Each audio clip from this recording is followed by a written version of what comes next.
The Sandy and Toddcast is a MindgardenMedia podcast in association with Screw You, Todd Productions.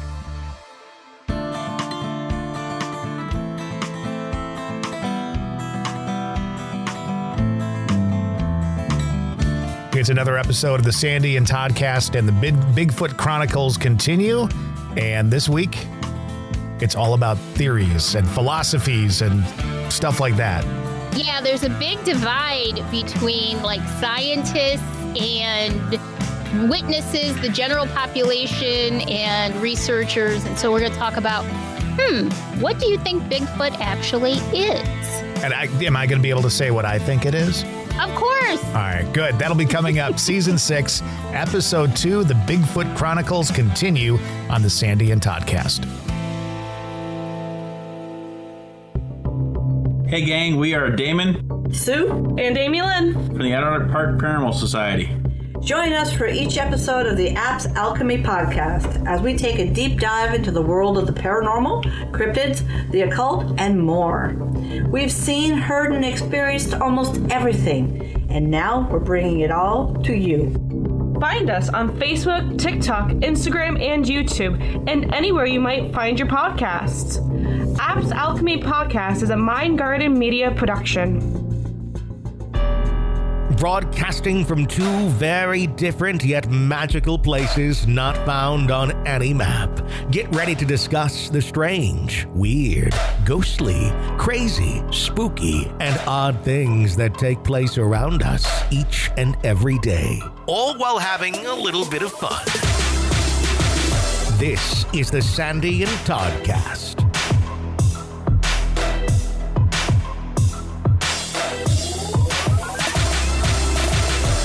Welcome to the Sandy and Toddcast. She is Sandy. He is Todd.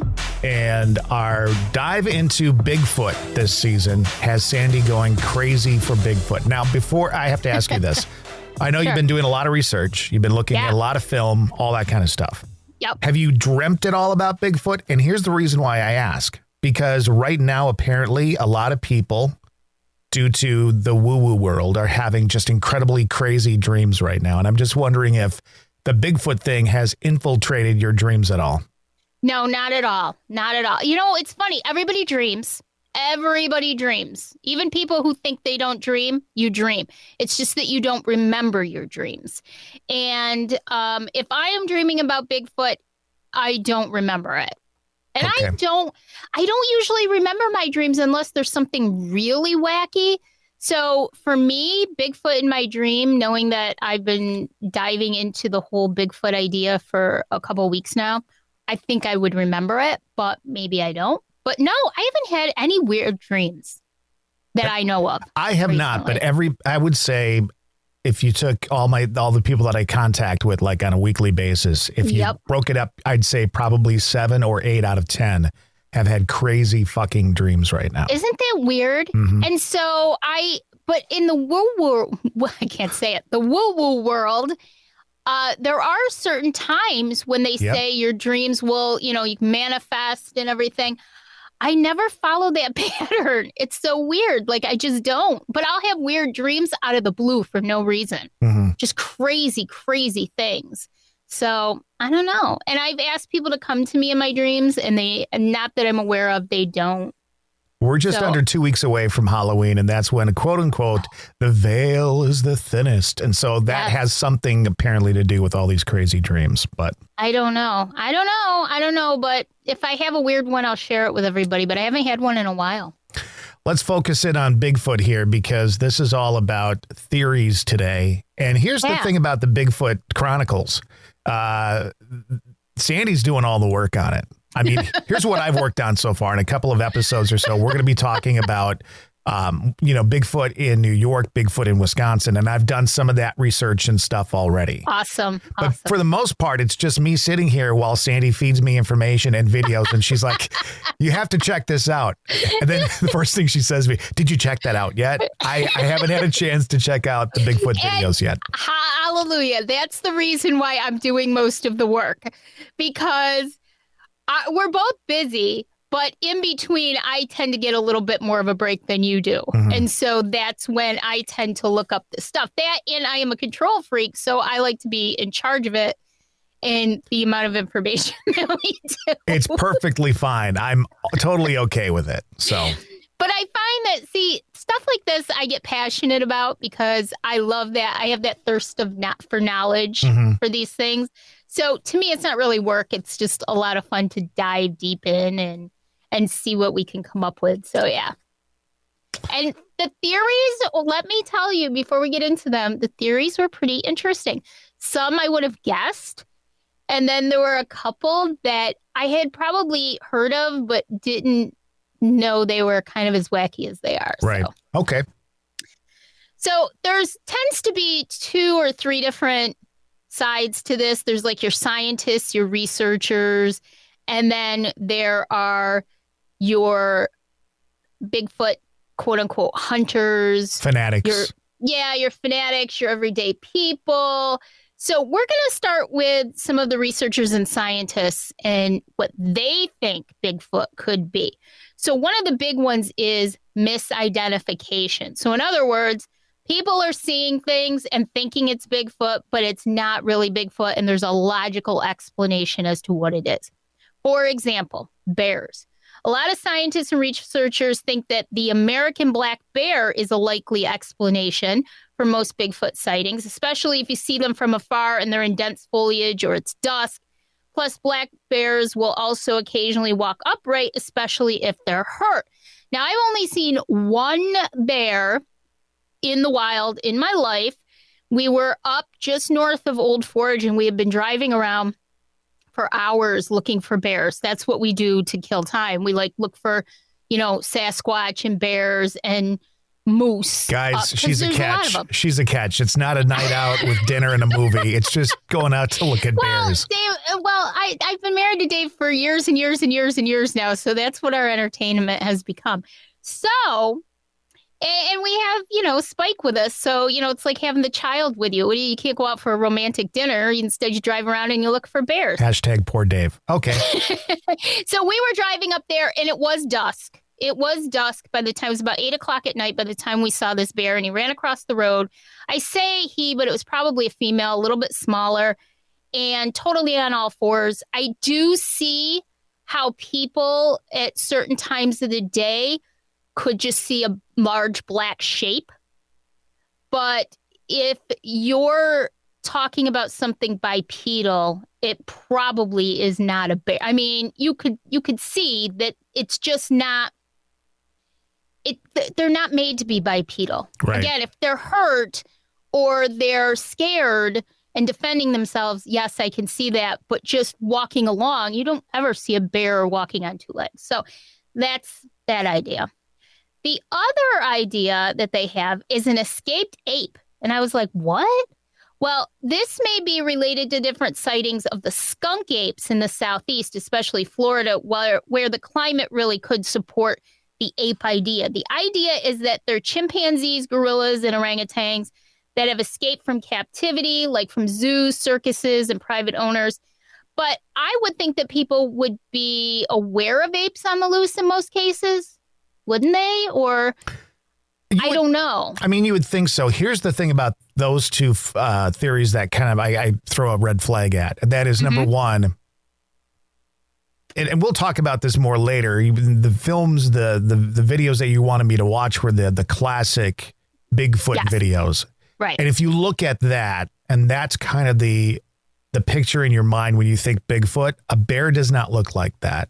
No. And even an escaped ape would not look like that exactly. You know what I'm saying? Right. It's right, a very exactly. unique. It's a very unique look. So even if there are escaped apes that we don't know about, and there are some humans that fall into that category, but I don't know. It just doesn't seem like it would fit properly. Well, I think the closest it would come would be a gorilla, but how many gorillas do you ever hear of that are on the loose? Normally, it would be a news story if there was a gorilla on the loose. Right. Even in Florida, I'm just saying, I would think. So I don't know.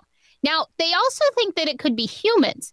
So, for example, in 2013, a 21-year-old man in Oklahoma was arrested after he told law enforcement that he accidentally shot his friend in the back while their group was allegedly hunting for Bigfoot. Yeah. Well, two things there. Oklahoma and the other thing is likely alcohol. I'm just, I know, exactly. I can see them hunting Bigfoot. Yeah. Now, in 2017, a shamanist wearing clothing made of animal furs was vacationing in a North Carolina forest when local reports of alleged Bigfoot sightings flooded in. The Greenville Police Department issued a public notice not to shoot Bigfoot in fear of someone in a fursuit mistakenly being injured or killed. Now, I can actually see that, but here again, that's not going to happen every day. You're not going to have a shamanist wearing fur clothing every day, Right. How often do you see somebody wandering around the woods in fur clothing? Not in today's society. You just don't see that. And even if you look at Pacific Northwest, kind of a hotbed of Bigfoot sightings and things like that, even if you look at native peoples who are from that area, right? Even if they're doing some sort of ritual stuff from their ancestry and all that kind of stuff, I don't think that's going to fall into the same category. No, especially doing it like by themselves. Exactly. Right. It just doesn't make sense to me.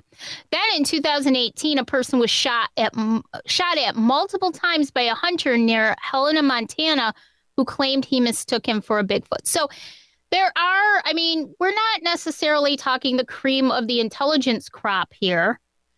And so I can see how in some ways you may think that someone, especially if you're going out looking for Bigfoot, you may think that anything that moves would be a Bigfoot. I get it. But that kind of goes into any hunting. If you go out deer hunting, what do they tell you right away? Make sure you know what you're shooting, because that's how people get shot. And maybe that's why, remember last week we were talking about states that had laws against shooting Bigfoot. Maybe that's why those laws are in place to deter people from trying to shoot quote unquote Bigfoot. Turns out to be Larry from down the dirt road, Exactly. Now here's one that I kind of can get on board with. It's called pareidolia. I think that's how you say it. It's the tendency to observe human-like faces and figures within the natural environment. So, for example, bad quality pictures and videos said to be Bigfoot are more than likely your mind just playing tricks on you. So if you see a really fuzzy picture of something brown, who's to say it isn't a bear, but your mind is telling you, or you see a person, a large person. I mean, we know people who are 6'5", 6'6", even though Bigfoots are said to be bigger. But, you see somebody in the woods, and I get that. I do get that your mind. We have a term in the paranormal ghost hunting world called matrixing. Yep. Where same thing. Your external environment can have an effect on, or your thought process can have an effect on what you see and hear and feel. Your brain looks at things, and the first thing that it kind of does is try to associate with something it already knows. So if you see something grainy, fuzzy, whatever, it's going to try and figure out what that is. And sometimes it puts a face in that. It puts, that kind of thing. Yep. So yeah, it's the exact same thing. And yes, I could see that happening. Yeah, if you want it to be a ghost or you want it to be a Bigfoot, then it kind of becomes a ghost or it becomes a Bigfoot. I want to see totally a Bigfoot in a white dress flowing down the staircase. Then I'll believe in ghosts and Bigfoot. That would be the holy grail, Todd. The holy grail. So another theory is that it's just a hoax. And hoaxes are a big deal in this community because there have been many of them. Let's give a couple examples. In 1968, the frozen corpse of a supposed hair-covered hominid measuring 5 feet 11 inches was paraded around the U.S. as part of a traveling exhibition. There were many stories about where it came from, like it was killed by hunters in Minnesota or killed by American soldiers near Da Nang during the Vietnam War. Turned out to be a hoax made of latex. Others disputed this, claiming that the person who found it did not study, the person who found it to be a hoax did not study the original subject. As of 2013, the subject, dubbed the Minnesota Iceman, is on display at the Museum of the Weird in Austin, Texas. You know what? If we ever go to, we're always talking about where we're going to go to vacation, all of us. if we ever go to Austin, Texas, we need to go to the Museum of the Weird. I think that's perfect for us. Here's a point, and this is kind of off topic a little bit, but it is on topic, and it kind of ties into this. When you think about what Bigfoot looks like, it's probably not that different from what, early man looked like, as far as being hairy and a little hunched over and all that kind of stuff. I mean, there might be some similarities there, but that story right there is just like, Barnum and Bailey Circus, where they would have the goat with the unicorn goat, and they'd have, the bearded lady, and they'd have the person with the two, sets of hooters or whatever it was. Yep. Same kind of thing. There's always people out there trying to make a buck on stories. It's true. And there's a lot of those. I didn't talk about a little bit more recent one, but there was one just a few years ago that was like this big deal in the news and in the National Enquirer and everything. It was pretty interesting. One more I want to talk about. In July 9th, 2008, Rick Dyer and Matthew Whitten posted a video on YouTube claiming they had discovered the body of a dead Bigfoot in a forest in northern Georgia. Dyer and Whitten received $50,000 from Searching for Bigfoot, Inc. The story was even covered by many major news networks like BBC, CNN, ABC News, and Fox News. Soon after a press conference, the alleged Bigfoot body was delivered in a block of ice in a freezer with the Searching for Bigfoot team. When the contents were thawed, observers found that the hair was not real, the head was hollow, and the feet were rubber. Dyer and Whitten admitted that it was a hoax after being confronted by Steve Kulls, executive director of SquatchDetective.com. This is the exact same thing. So in the paranormal world, you have people on TV that scream that they're being possessed and it's an evil entity and all that kind of stuff. This is the exact same thing in the realm of Bigfoot. Yeah, exactly. These are people making stuff up and it diminishes those who are, and there are actually people who are studying this and who are hunting Bigfoot, not because they want to kill it or put it on display, but because they want to be able to say, what is this? What's going on here? And it diminishes their work. We'll talk about this more in depth next week, but we were just talking about the sort of gold standard of Bigfoot videos is the Patterson-Gimlin video. And that was taken in 1967 in Bluff Creek in California, Northern California. And a lot of people said that there was actually somebody who came forward and said that he was the guy who wore the suit. Oh. And of course, that was never substantiated. There's no proof that he was the guy that wore the suit. He was just, kind of stirring stuff up. But there was a very good point made by an Australian man who did a video. He actually cleaned up the video and took it kind of frame by frame in sections. And he said, and this was a great point, and we'll talk about this again more next week, but he said that in 1968, Planet of the Apes came out. Mm-hmm. And Planet of the Apes won a lot of awards for their makeup and costume design. And if you look at this video, the Patterson-Gimlin video, and you compare it side by side with the outfits from Planet of the Apes, there is no comparison. They didn't have that kind of technology and ability to make a quote-unquote gorilla suit in 1967 that looked the way that Bigfoot looked in this film as compared to the costumes and the makeup from a year later, Planet of the Apes in the 60s. There was no comparison. So are you saying, and I just want to clarify, you're saying that the makeup and the costumes from the movie were not all that advanced, and what you see in the movie is far beyond. Far beyond. I agree. It's funny because, that's one of the biggest things that people want to talk about. It was a hoax. And I'm not saying it was a hoax. I'm not saying it wasn't a hoax. I'm saying that to me, they are dead wrong. Dead wrong. If you look at the two of them side by side, Todd, as I did, it's ridiculous. It looks like the one in Planet of the Apes looks like you and I went out as Planet of the Apes for Halloween. Mm-hmm. Or remember when you were in the 70s when you were when we were kids and like you'd get those plastic masks that you couldn't breathe in and they were like Planet of the Apes. That's what it looks like as opposed to what you see in this film. You're wrong. There is no comparison. You're wrong. You could breathe in the masks, but you were breathing in all those chemicals they used to make the masks. So by the end of the night, you were woozy with a headache. One thing I will give my mother is my mother did a lot of homemade stuff back then. Yeah. So there were only a couple Halloweens where we actually had to suffer with those horrible masks. Otherwise, we were pretty creative when we were kids. Not to get off subject, but yeah, that's what it reminded me of. You and I going out trick-or-treating for Halloween. So hoaxes, there are obvious hoaxes, but there are obvious not hoaxes. Mm-hmm. So I get where this would make a researcher or a scientist think it was pretty sketchy. Now, a few minutes ago, you talked about, kind of the prehistoric sort of human and stuff like that. Yep. One other explanation they have is Gigantopithecus. And some people believe that Bigfoot could be a population of the extinct Southeast Asian ape species of Gigantopithecus. And it may have followed the many other species of animals that migrated across the Bering Land Bridge to the Americas from Russia hundreds and hundreds and hundreds and hundreds of years ago. However, there have been no Gigantopithecus fossils found in the Americas to date. And they aren't even sure that how many times do I have to say Gigantopithecus? Keep going.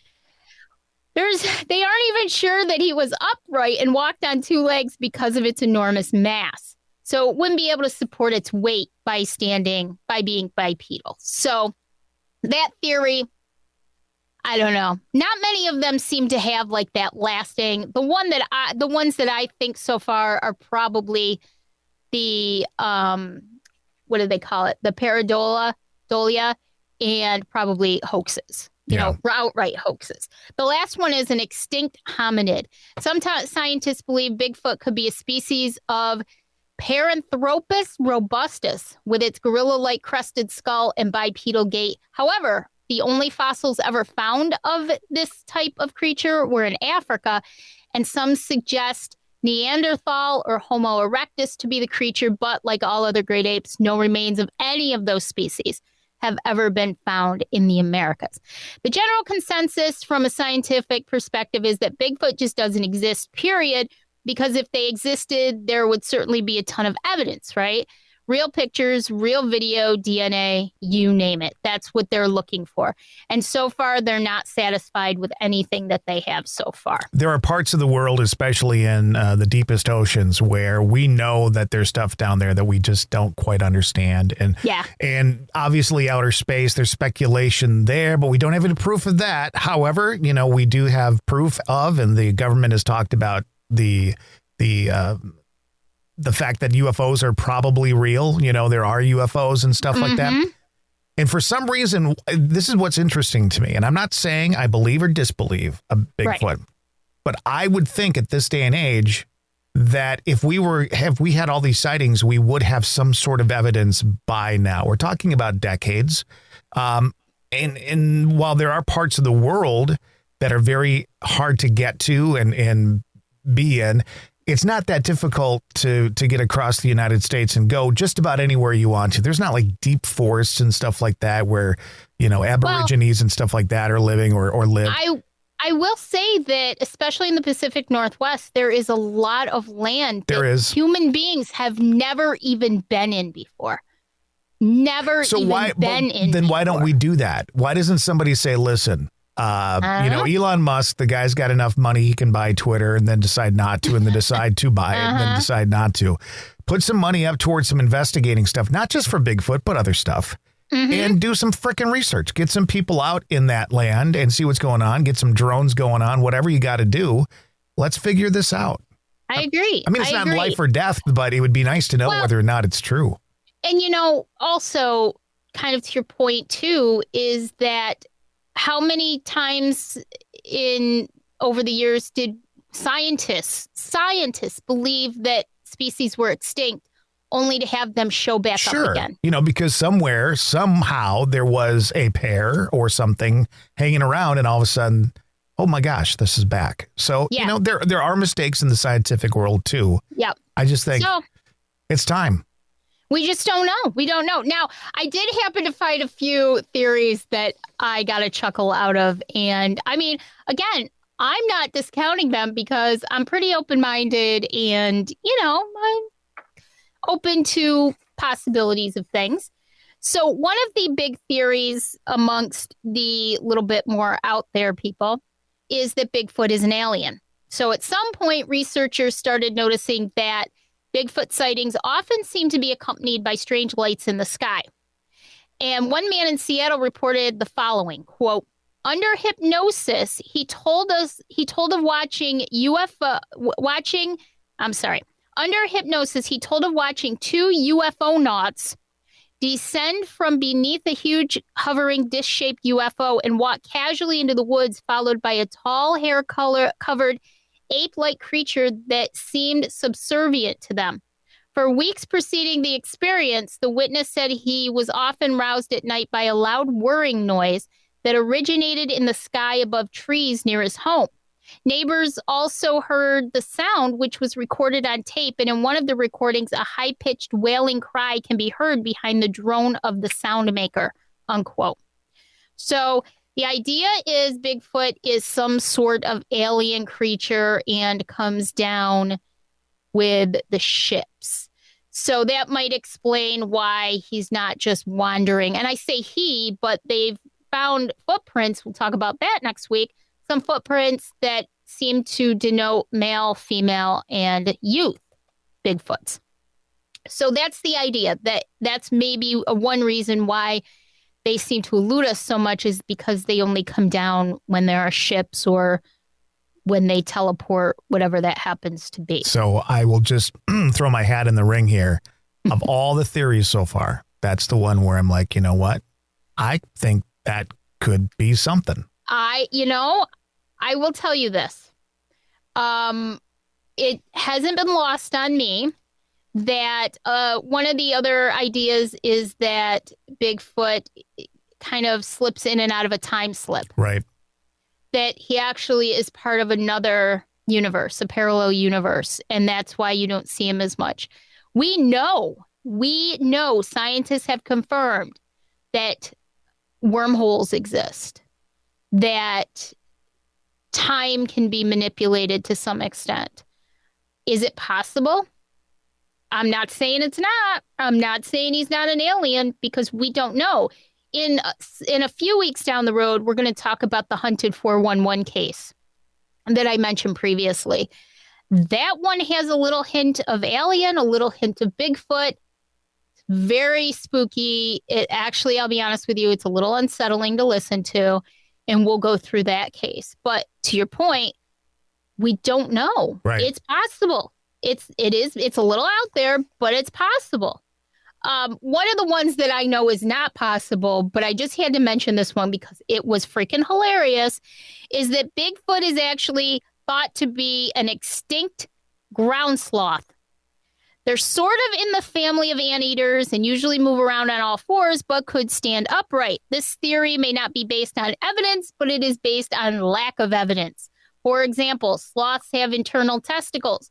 No one has reported seeing Bigfoot's balls. Just saying. Therefore, why couldn't Bigfoot be a extinct ground sloth?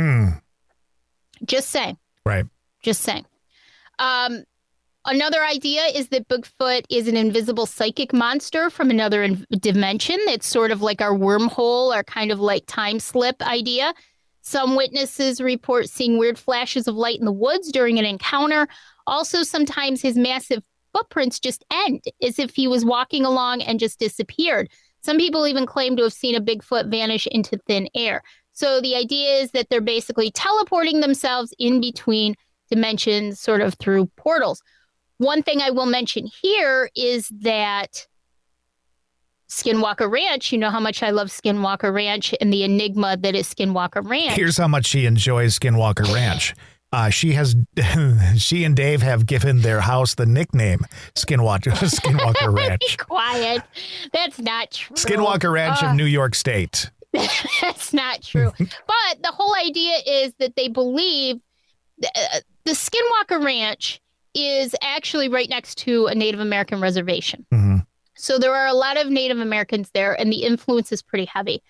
And the Native Americans will not discuss skinwalkers because the Native Americans believe that harm will come to them if they even say it.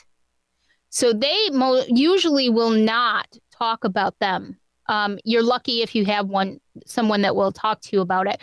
But the idea is that that's what's going on, partially at least, on the ranch. There's also ideas of aliens. Bigfoot has been sighted on the ranch. There have been shapeshifters sighted on the ranch. The wolf story is pretty predominant. And maybe we'll go over Skinwalker Ranch someday. It's just fascinating to me.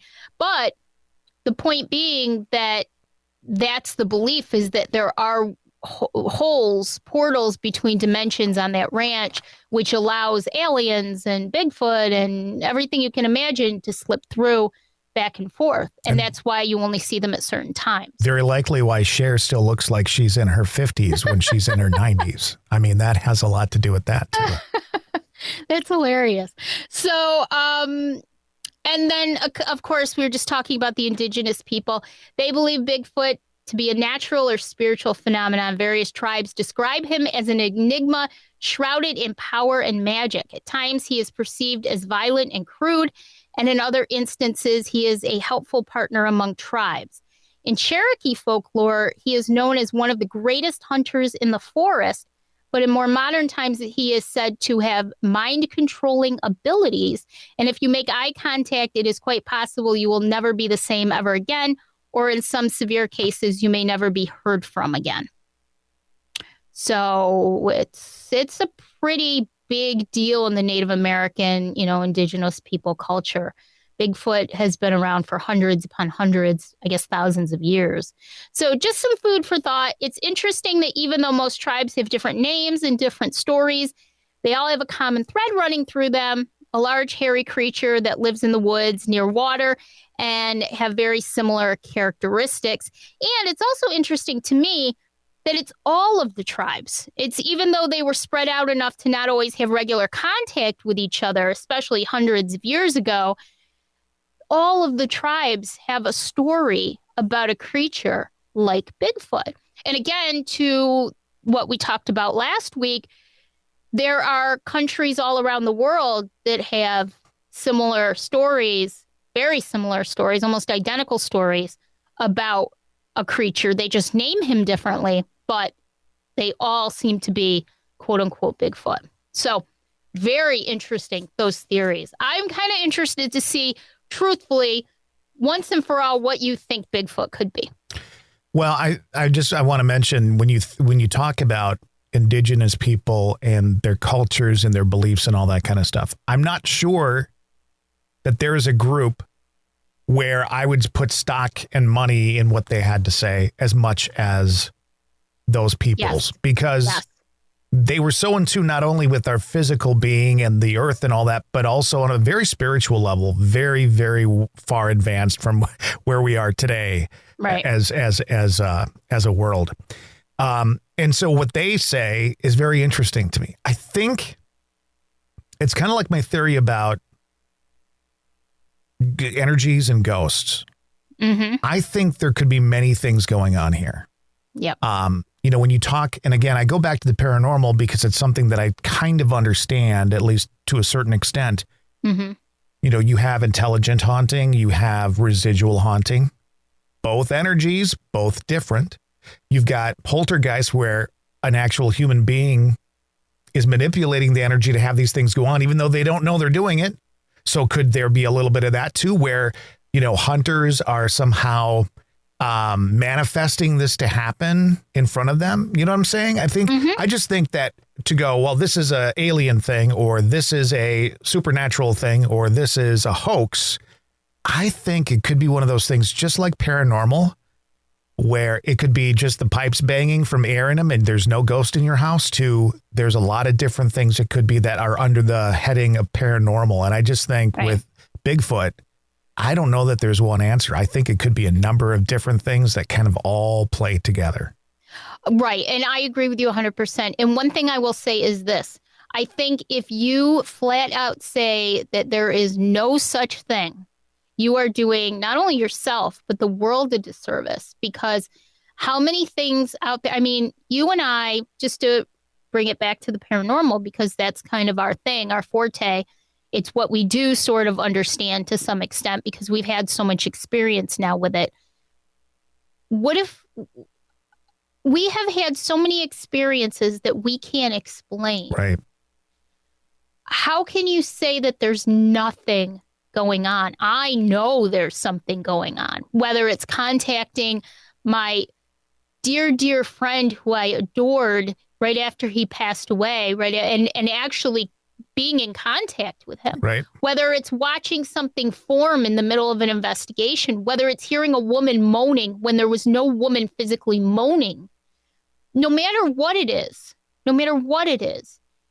to say that it can't possibly exist does a disservice to everyone. Do I I don't believe it's a bear.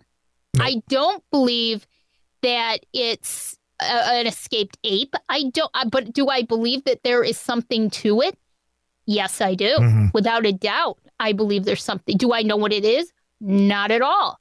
But that's just something we have to figure out at some point. And there are people that I hope, knock on wood, actually do figure this out for us. And the other piece of the puzzle, too, is because you have, just like in the paranormal world, and I mentioned it earlier, you've got those people out there that try to fake stuff and make a big deal about stuff that isn't something, and they give it a bad name. Those people going around with the hoax Bigfoot, they de-ice it and it turns out to be a rubber form, in the form of a hairy man. That kind of stuff just is a disservice to what it could be as well. Now, I'm not sitting here thinking that we need to come up with the answer on this, but I think it's awful intriguing. And it's hard for me to say that something couldn't possibly be going on. And again, it could be a lot of different things to a lot of different situations. Exactly. We just don't know. But I will never say never to anything because I just don't feel like, I had an experience, what I would term to be a UFO experience when I was about, 16 years old in the heat of the summer. I can't explain it. I don't know. Do I think that there are aliens, in my bag? No. But do I think that there is a high possibility? I mean, we can't possibly be the only quote unquote intelligent life. Mm-hmm. Intelligent. Exactly. You see me roll my eyes? We can't be the only intelligent life. There are so many other universes out there other than ours. And it's so egocentric to sit there and think that we're the only ones that could be there. The thought that freaks me out, and this is a little off Bigfoot topic, but you talk about aliens and all that kind of stuff. There's so much going on around us, as we know, being empathic and you're a medium and all that kind of stuff. There's stuff going on around us we don't know. To think that aliens are among us and we don't know is interesting to me. It's very interesting. There are, a lot of times, and I've heard this several times over the years by well-known psychics and mediums who have said that you sometimes don't know, walking down the street, who's a live human being and who could maybe not be. Yeah. You know what I mean? There are people who walk amongst us who maybe not alive. That's intriguing. The person that you see walking down the street, are they really there? I mean, I know that sounds far out, but we don't know. Shit, what's far out is when you're doing an investigation and something growls right in front of you and there's nothing there. That's just as fucking far out. So. Oh my God. I'll tell you, some experiences, it can't be just blackness when you're gone. It can't be. So who's to say that Bigfoot isn't out there somewhere? I personally, to help the process of getting something done, I'm going to fund a revival of Harry and the Hendersons Part 2. And it's going to be the search for Harry, and it's the family, and he got lost in the woods or something, and they have to go out there to try and find him. That would be a fun video game. And it turns out Searching for Harry. It's just a shaman wearing a big fur costume. Is what that one cracked me up. I was like, what? Anyway. All right. So that's your theories on Bigfoot. We'd love to hear what you guys have to say about it. What are some of your thoughts? Maybe for our end of season wrap up, we'll talk about some of your theories and what you think is going on, whether you believe, whether you don't believe. We really want to know so we can talk about it a little bit more. Here is the Sandy and Toddcast spiel. You can find the Sandy and Toddcast on any of the platforms that you normally find your podcasts, including YouTube and Twitter. Be sure to like the Sandy and Toddcast on Facebook to keep up on the latest goings-on, including each week's episode. You can also join our group, Stay Weirdos Friends of the Sandy and Toddcast, for more fun.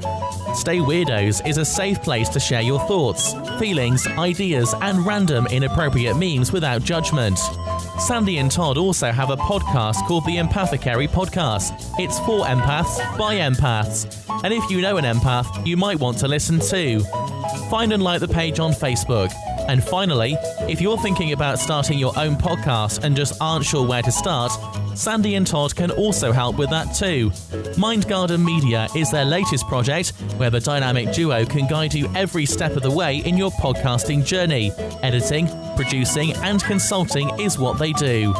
Like MindgardenMedia on Facebook or email them at themindgardenmedia@gmail.com. And as always, thanks for staying weird. And that will wrap up another episode, Season 6, Episode 2, Bigfoot Chronicles on the Sandy and Toddcast. Very good. Very nice work on all that research. Thank you. Thank you. That was really fun to do. And so next week, we're going to talk evidence. So it should be very interesting to discuss it. We'll have a little bit of audio. We can't show pictures, but we'll have some audio and some ideas and stuff. So pretty cool. Sounds good. Kind of fun. All right. Till next time. Bye. Bye.